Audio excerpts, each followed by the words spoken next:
Okay, so getting back into our coverage over Spawn for Spawn Sundays, we actually do pick back up again with Curse of Spawn. Now remember, when it comes to Curse of Spawn, it was technically a spin-off series that was used as a way to introduce new characters into the world of Spawn comics. And sometimes it would give us origin stories to characters we already saw in the earlier parts of Spawn comics. And sometimes it would fill in plot holes that we saw in the earlier chapters of Spawn comics as well. Now, today's video is going to be the origin of Angela, but at the same time, it's giving us an update on what happened to her after she left Earth. Now remember, Angela is an angel. She's a freelancer. She goes around hunting down hellspawns left and right. The thing is, when it came to Al Simmons, well, she did try to hunt him down. He did defeat her, but when she came back last time, they kind of say, you know what, we will leave each other alone. And she kind of gave up hunting down hellspawns. Now with that being said, there's still other kind of creatures out there for her to hunt down. And so currently she left Earth and went to a different planet to hunt down different kinds of creatures. And this is going to lead us into her origin story. And so getting into today's storyline, we do pick up with Angela on a different planet, better known as the Pentecost Fraser. Now, when it comes to Pentecost Fraser, it's still under God's watch, but at the same time, it's being hit by demonic creatures that Malbolgia is sending out into the universe, like the Argus. Now, when it comes to the Argus creature, it's a very ever-changing demonic being that is able to take on many different forms as a way to attack different planets across the universe. Now, with that being said, Angela was hired to come here to technically deal with this being. And so we do see her try her best to actually deal with this creature.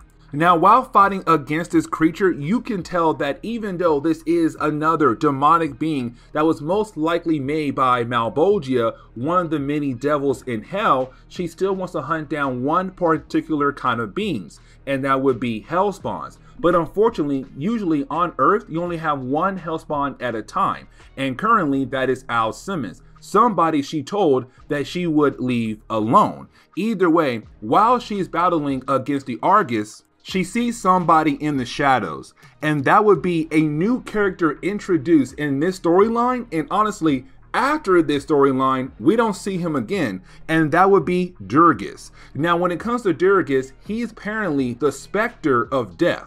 And right now, he's watching over Angela. And so we're left to believe there could be a chance that she might die. And matter of fact, while she's fighting against the Argus monster, she was so distracted by seeing him, the Argus monster was able to get one up on her and begin to beat down on her. And so then this leads into the origin of Angela, where she begins to have flashback of 5 different women from different times across the world. The first is a young woman in Africa who is currently on the run from some men who just burned down her entire village and killed off her entire tribe. And so technically right now, her and her child are the last 2 survivors of that tribe. The thing is though, while she's trying to get away, those men are still chasing her down. Now, luckily, she was able to fight back and get rid of those men. The problem is though, then out of nowhere, some wild animals appear. Now her thing is, okay, she knows she's going to die, but she still wants to protect her child. And so she begins the process of trying to climb a tree. Now she is able to put her child in the tree, but unfortunately, she cannot get up there herself. And so the wild animals were able to grab her, pull her back down, and begin the process of just killing her off. But here's the thing though, because right before she was killed off, she also saw Durgus as well, the specter of death. It's kind of like he knew, yeah, you are going to die. And matter of fact, she did. Now, out of nowhere, right before she was killed off, an angel appeared. And you're kind of left wondering, why in the world did this angel appear for? Did the angel save her child, or did the angel guide her into heaven? We have no idea. Now, the next woman's story takes place in ancient Egypt, where we actually see the pyramids being built. And we pick up with a woman who's right now with her family, and they're all slaves. They are being forced to work on building the pyramid with other slaves. Now, when it comes to the mother, even though some of her kids are grown, she's still trying her best to protect her children, even though they're all being hit, whipped, and whatever to be forced to work on building the pyramids in ancient Egypt. The problem is though, while working, unfortunately, her son was killed when a boulder fell on top of him. And after seeing her child died, she was completely heartbroken. Because again, no parent should outlive their children. But the thing is, she had to. She watched her young boy die. And when he did die, of course, she did no longer wanted to work, but her master said, no, you have to continue to work. Keep building the pyramid, help the other slaves. But she didn't want to, and so they killed her off. But right before she died, she saw an angel. That angel was her son, saying, Mom, it's okay, let go, come to the afterlife so that you are able to be with me and my brother and sisters who also died before I did. And so she says, you know what? It's best for me to go ahead and go to heaven. But the thing is, just like the last woman, before she had died, and matter of fact, right after her son was killed off, she saw Jurgis again, being a specter of death, just watching over her. But at the same time, it shows that she was going to die soon because she saw him. And that kind of told her, okay, something is about to happen to me. And it did. She died. We then pick up with a young girl named Kayla in the South. And the reason why? Because she's on the run from the KKK. This takes place around the time where slaves just became free. The problem is though, she is in the South. And the South was a whole lot harder on slaves than the North. And even though she was a free slave, they still look at her as somebody who should be a slave or be killed off. And so when it came to the KKK, their main goal was to kill her off. And so she is trying to get away. The problem is though, as she is running, she's finding other dead bodies of other slaves who had just became freed, but again, they were killed off by the KKK. But on top of that, she does see a young boy that she just played with 2 days ago also killed off as well. Now, she also runs by a tree, and that tree shows the face of Jurgis. That tells us this young girl right here is going to die just like the other 2 women in the earlier stories. And matter of fact, she does. She falls into a pond and she can't swim. She asks for help, and the member from the KKK says, yeah, I'll help you, all right. And he shoots her and she dies.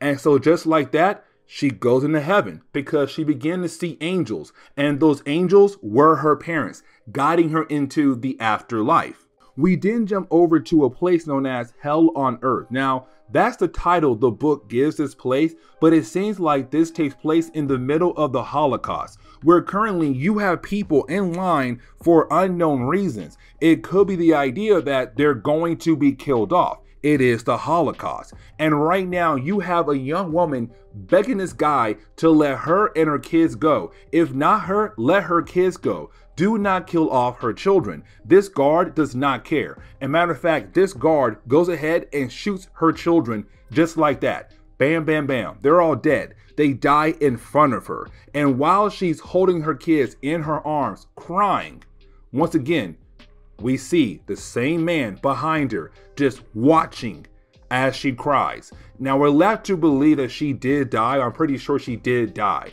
because she had to die with the other 4 women who also died as well. Now the last woman's story is very quick. Matter of fact, she's an elderly woman who has lost so many people in her lives. Now, when it came to her husband, he just walked out on her. But the rest of her family, they all died by different kinds of things or left her life in different kind of ways. Either way though, she's the last to live. And then she also sees one particular person again, and that'll be Jurgis, just walking by. And when she sees him, she begins to realize that she's going to die, and she does die. Now, this does lead into the origin of Angela, and the reason why, because all 5 women we saw in this story right here, they were all innocent women that had died. They were innocent and pure, and because of that, God took those 5 souls, combined them together into making a brand new angel. That brand new angel was Angela. So getting back to the present day, we still see Angela fighting against the Argus. Now remember, she saw Jurgis and she knows him very well. And the reason why, because in her 5 past lives, she saw him and all 5 souls died after seeing him. And so right now it kind of seemed like, wait a second, is she going to die because now she sees him again? Could this be the end for Angela and Spawn Comics? Now, getting into the next chapter, we do pick up with Argus activating the Kron. Now, the Kron is a very unique concept in Spawn Comics. Unfortunately, it wasn't used that much in Spawn Comics. Now, when it comes to Kron, it is a cybernetic organism that technically in the past did kill off at least 3 solar systems, killing off billions of innocent people. Now, with that being said, thanks to the Argus, he had activated the Kron, and Kron is now about to do the same thing all over again, except this time it could lead to the end of the entire universe. And so you have the Kron just beginning the process of just absorbing things left and right, literally absorbing space and time into itself. And Angela, unfortunately, is caught in that. And she is begging Argus to go ahead and shut it down. Unfortunately, he is not going to do that. And so the Kron just continues to absorb things left and right. But once again, she does see Jurgis. And when she does, she's kind of like, okay, when I see him, that usually means I'm going to die. He saw my 5 lives on Earth. He is the specter of death. Is this going to be her end? And this leads into another flashback where we see after Angela was created by God, she arrived in the City of Lights, better known as Elysium. Now, when she arrived, she was confronted by another angel, better known as Catherine. Now, Catherine is just like Angela, a hunter who goes to Earth and hunt down hellspawns. Now, when it comes to Catherine, unfortunately, this is the only story arc we see this character, and that is it, and we keep pushing. When it comes to Catherine, she was the one who began to teach Angela everything about being a hunter, how to hunt down hellspawns, why they do it, all these different kinds of things. Now, with that being said, when it comes to Elysium, the city of angels, time moves differently there. And what I mean by that is, it's just not the present. You can see the future and the past and the present. And so you have Catherine show Angela how great of a hunter she'll become by showing her different dead bodies of different hellspawns that she'll kill over time. And that right there motivates Angela, gives her kind of, the idea of being confident in becoming a hunter. And so she agrees to be trained by Catherine. Now, that is when she is confronted by a little old lady. Now, we have seen this old lady before. And when it comes to this old lady, you're kind of like, okay, who is she? And at first, we're left to believe she's in charge of the angels, which she is, except this old lady is actually God. It's just God goes by different kind of disguises or different kinds of forms. And in the earlier parts of Spawn Comics, he appeared to Angela and also Spawn and other angels as this little old lady.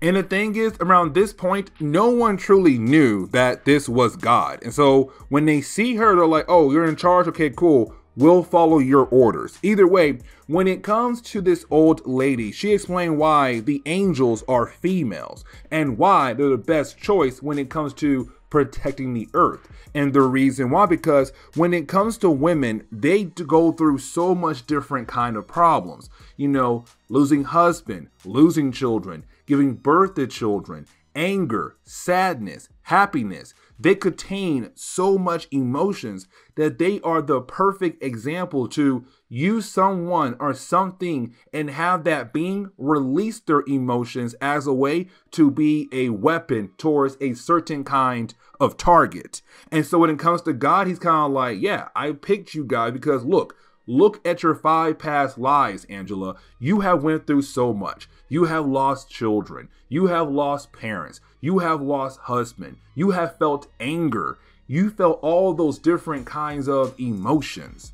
And so when I send you out there to the world to fight against the forces of Malbolgia, you will be able to use those emotions as a way to make sure your targets are killed off. You are the perfect example with the rest of the angels as perfect weapons to use in my war against the devil or Malbolgia. And so it's kind of like, okay, that makes somewhat sense, I guess. And she's all like, I'm down, cool.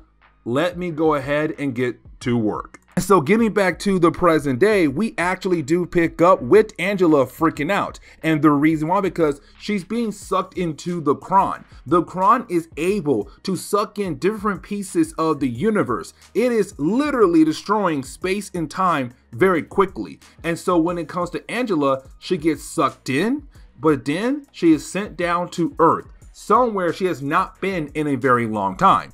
And when she does arrive, she arrives in Rat City. And she already knows, and we already know, when it comes to Rat City, there's one person in charge of this entire area, or really says this is his territory and he'll protect everybody in this area. And that would be Spawn. And now, when it comes to her and Spawn, they're technically not on good terms. As a matter of fact, when it comes to Spawn, he does not want to help anybody else out because his main goal is to right now kill off Jason Wynn, the man who is responsible for his death. And so when you have Angela walk up to him, he's all like, why are you here?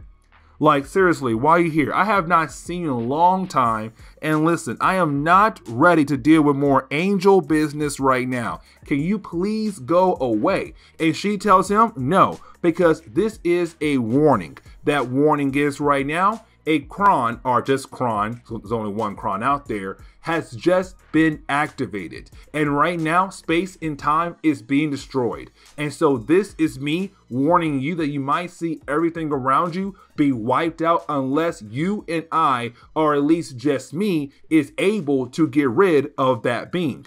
And then she disappears just like that.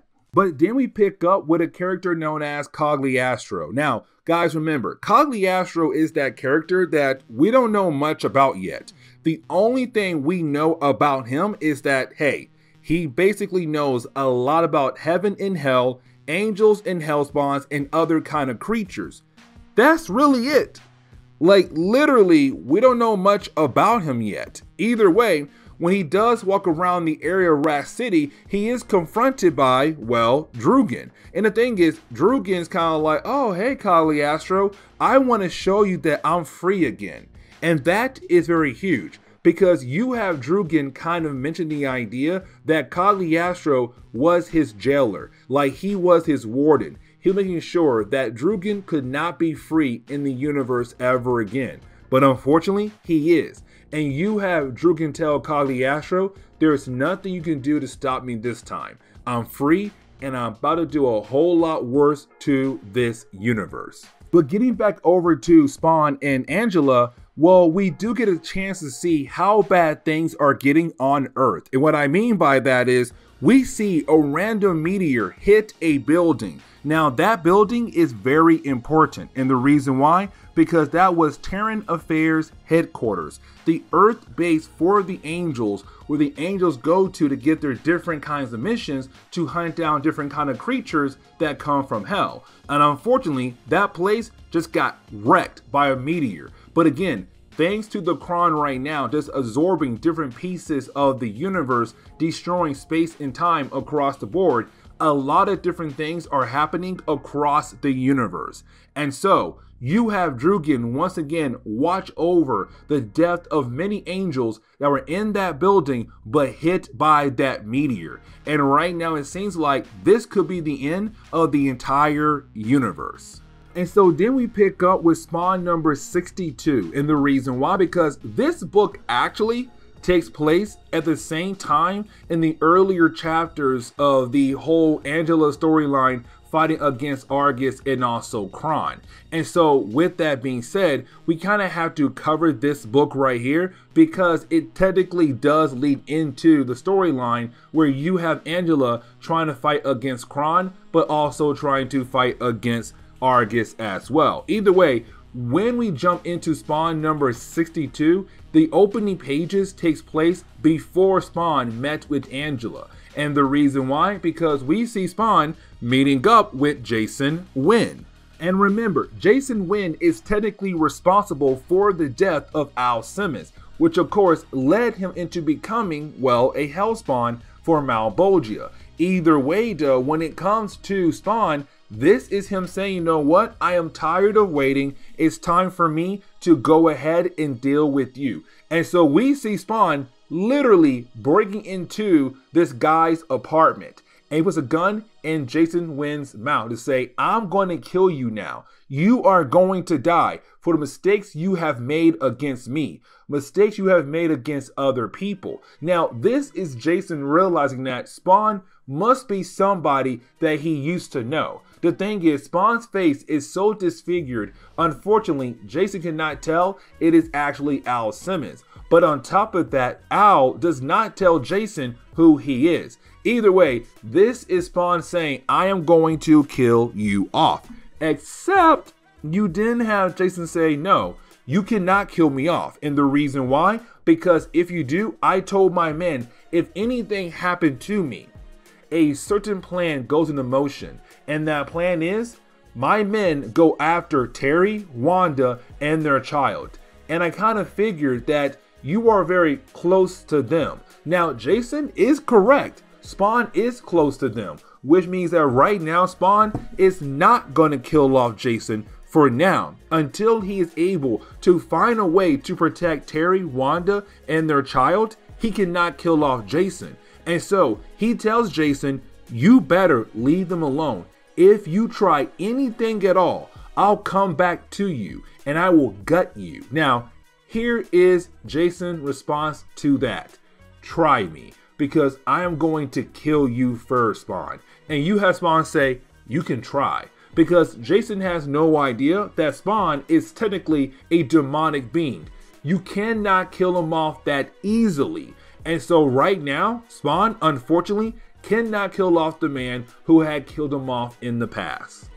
We then see the story jump over to Terry and Wanda for a very good reason. And that reason why? Because right now we're seeing them hanging out with some neighbors, you know, having fun, letting their kids play with one another. Now, when the wives and the children leave, that leaves Terry alone with the husband from next door. And you have the husband tell Terry that, listen, I want to tell you how bad it is for you right now in our neighborhood. The other neighbors, they want you guys to leave. There has been too many incidents happening in this area only because of you. The shootout, your daughter getting kidnapped. That's two different things happening in our neighborhood. And unfortunately, the other neighbors are scared. And so right now, they're trying to sign a petition to make you move out. And unfortunately, that petition is getting stronger. And some neighbors, they have hired a lawyer to help out with this situation, to remove you, to get rid of you. And I'm telling you right now, it might happen. If anybody tries to be on your side, they're being shunned for it. Like my wife and I. We like you guys, but this is me telling you that other neighbors don't like you anymore, and they're trying to get rid of you. Now, the next section does lead us right back into the whole Kron story arc. And what I mean by that is, remember, when it came to the last chapter, Angela was teleported back down to Earth. And when she did, she realized that she was in Rat City. Now, when she realized that she was in Rat City, she found Spawn. And after finding Spawn, she told him, hey, this is what's happening right now. He's all like, cool, that sucks, who cares? I have my own personal things to worry about. And so you have the two characters go back and forth. Now with this chapter right here, Spawn number 62, well, it goes a tad bit differently. She does arrive, she does inform him that, hey, this was happening right now in the universe. This being known as the Kron is about to get ready to kill off the entire universe. And you have Spawn say, hey, that sucks. But before he is able to give her an actual answer that if he'll help her out or not, she disappears. And right after she disappears, Spawn has to handle a different kind of situation, where you see that one of the homeless people that stay in Spawn's territory is currently being attacked by some random thugs. And you have Spawn being Spawn. He said, listen, when it comes to Rat City, this area belongs to me. I'm going to protect this area no matter what. And so when he hears that one of his own is being attacked, you have Spawn step in and say, hey, leave that poor man alone. And he beats down on one thug, which of course scares the other thug away. Now, after doing that, you then have the old man be very grateful about the idea that he was saved by Spawn. But after telling Spawn thank you, he realized there's something wrong with Spawn's face. He's all like, hey Spawn, what's wrong with your face? Because your face was disfigured, but now it looks like your face is back. You look like Al Simmons. And it's kind of like, wait a second. Spawn was able to regain his face. This is huge. And so getting back over to Curse of Spawn, we do pick up with the final chapter for today's story arc, where we actually do pick up with Angela on her way back over to where the Kron is at, because she realized that the Earth cannot withstand another hit from the Kron at all. The Kron is right now sending out pulses across the universe, and the Earth cannot withstand those pulses. Another one is going to shatter the Earth. She has no choice but to go back over there and to hopefully stop the Kron. Now we do get another flashback, and when it comes to this one is really more of Angela graduating. And what I mean by that is you have Catherine, her trainer, saying, listen, I feel like you are ready to go out in the world and become this hunter to stop all these different kinds of hellspawns from ruining the Earth.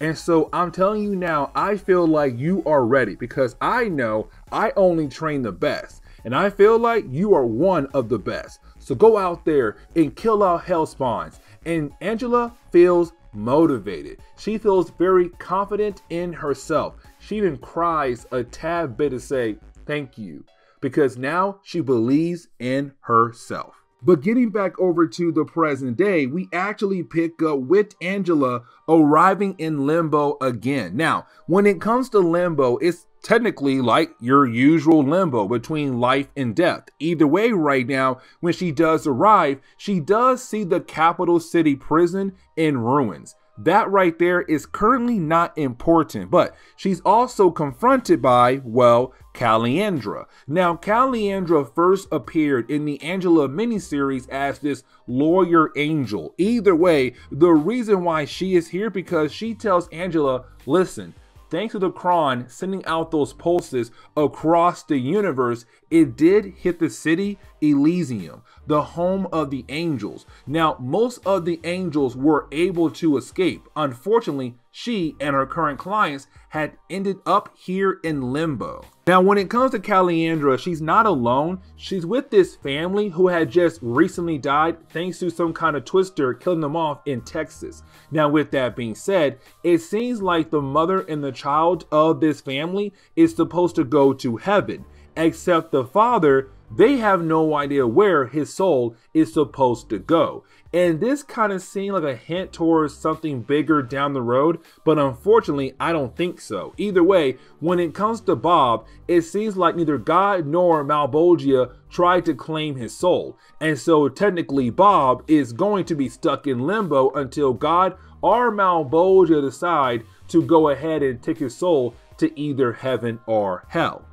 Now, this is where you kind of had a story begin to wrap up very quickly, because it's trying to build to a bigger storyline coming down the road, where we actually see Angela be confronted by Lilith.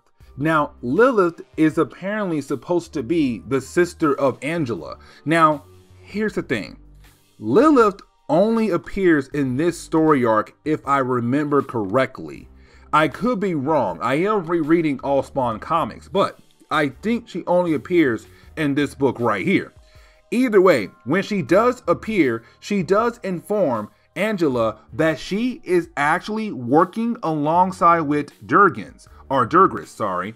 And when it comes to Durgis, he does take an Elysian lock. Now, when it comes to an Elysian lock, it is basically this item that contains a time an angel has, meaning that it shows how long an angel is supposed to live. This is a newer concept that was not really explored in Spawn comics that much. Either way, you have Durgan appear, grab the clock from Lilith, and leave. Now, we have no idea if that clock belongs to Angela or does it belong to Lilith. Either way, when it comes to Angela, she has to fight against Lilith. And when it comes to Lilith, we don't know much about her. As a matter of fact, we don't learn much about her. We just know that she's apparently this evil sister to Angela, and that is it. And you have the two characters fight against each other in limbo. Now, when it comes to Angela, she is able to defeat Lilith. As a matter of fact, she throws her sister into the beast known as Argus. And when she does that, you then have Angela being able to cut the beast in half. Once she does that right there, that tells us, okay, Argus is dead. We already know when it comes to angels, they cannot be killed off that easily. If Lilith is an evil sister of Angela, that still means she's an angel. And when it comes to angels and demons, you have to take an extra step to make sure they are actually dead. And so when it comes to an angel, you have to kill off their light. If you don't, they have the ability to come back to life again down the road. And so when it comes to Lilith, she gets away because her light was not killed off. We're left to believe that she'll come back again down the road. Now, you then have other angels appear, and when they do, they are wondering what in the world is going on here. And you have Angela tell them, okay, listen, right now, we gotta save the universe. The Kron is still right now sending out pulses across the universe, destroying space and time. But on top of that, Lilith got away. And also, we have to find another character, and that would be Durgis. He got away as well. And so now we have to find him, her, and also save the entire universe. And this is where the story arc ends. Yeah, like right here. And so we're left to wonder what could possibly come next for our character Angela, but also Spawn down the road. But either way, guys, this is where we are going to end today's comic book video. So please leave me a like down below and subscribe. But guys, see y'all next time. Later.